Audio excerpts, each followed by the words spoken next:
জুতাগুলো কেমনে পরবেন সেখানেও নবীর সুন্নাত যারা মেনে চলবেন, মসজিদে কেমনে ঢুকবেন বের হবেন, বাথরুমে কেমনে ঢুকবেন বের হবেন সেখানেও নবীর সুন্নাত যারা মেনে চলবেন, খানা খাইতে বসবেন কেমনে সেখানেও নবীর সুন্নাত, হাত দুইটা কেমনে ধুইবেন সেখানেও নবীর সুন্নাত।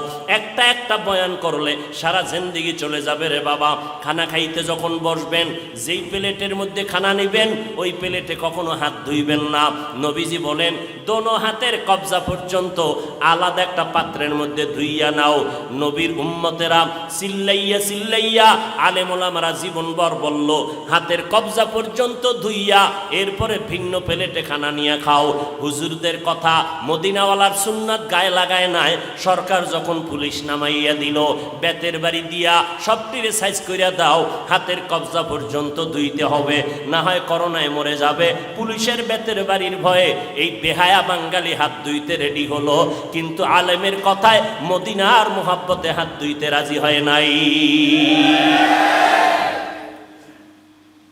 কি পরিমাণ বেহায়া, বেলাজা, বেশরম!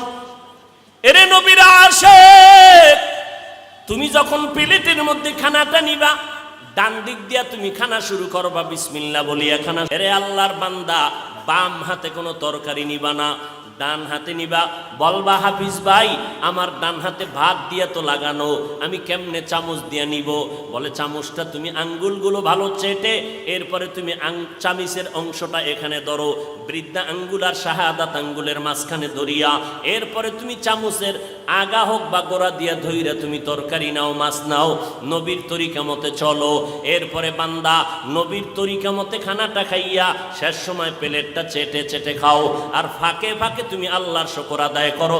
লাকাল হামদু ওয়া লাকাশ শুকর, ও মালিক তোমার শুকর আদায় করি। কত মানুষ সামনে খানা পায় খাইতে পারে না, ডাক্তার নিষেধ করে, আল্লাহ তুমি আমার পেট স্টোমার ভালো রাখছো, হজম শক্তি ভালো রেখেছো, আল্লাহ তোমার শুকর আদায় করি।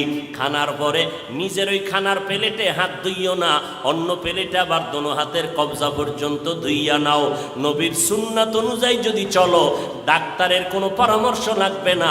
আমার নবী হলেন বিশ্বব্যাপী বড় ডাক্তার।